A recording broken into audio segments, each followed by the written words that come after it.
Hi, my name is Samantha, and today I'll be discussing a prevalent learning style known as operant conditioning.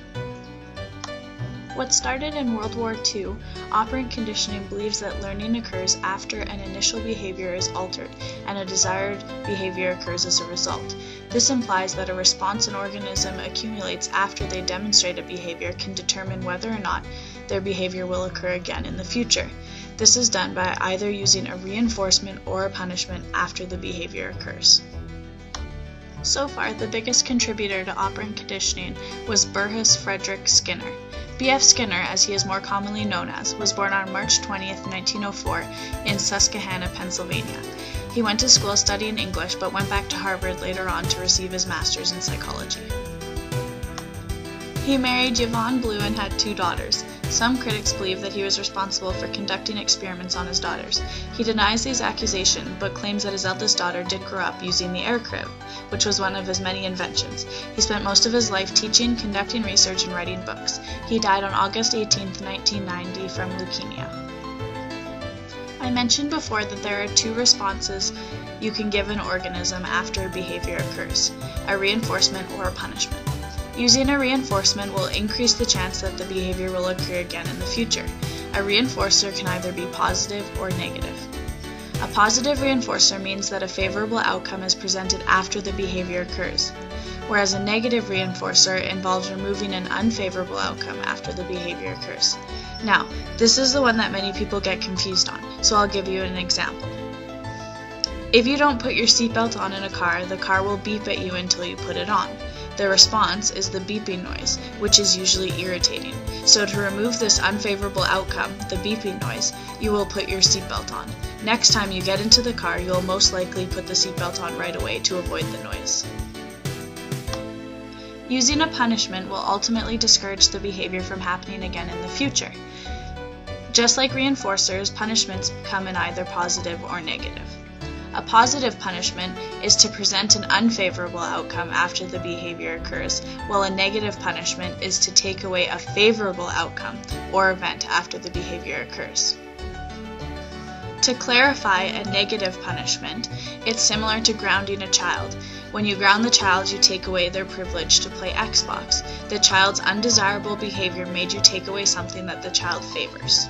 Next time, the child will probably do a desirable behavior instead of an undesirable one.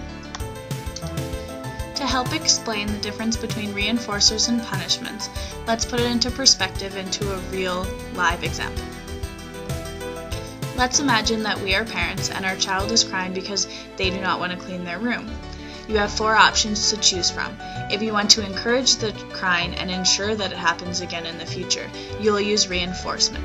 Therefore, you could reward the child with a candy or a toy, or you could tell the child that they no longer have to clean their room. However, if you want the child not to cry next time you ask them to clean their room, you could use punishment. You could give the child a timeout, take away their computer or television privileges. As a parent who wants your child to clean their room, you would most likely punish the crying to ensure that the child cleans their room the next time you ask.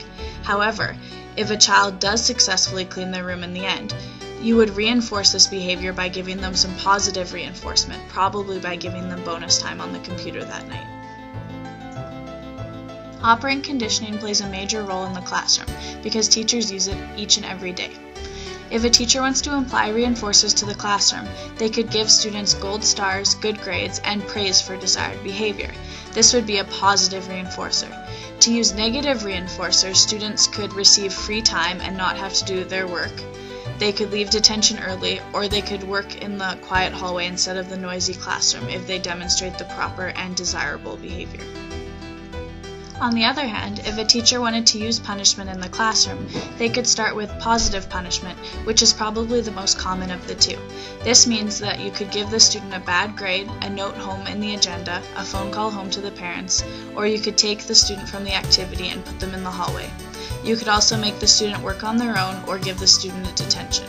If a teacher wanted to use negative punishment, a good way of doing so is to prevent the student from participating in recess, a pizza party, phys ed, or a field trip.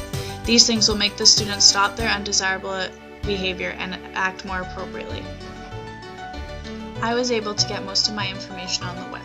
but since I only touched on the basics of operant conditioning, I do encourage that each and every one of you do some research of your own.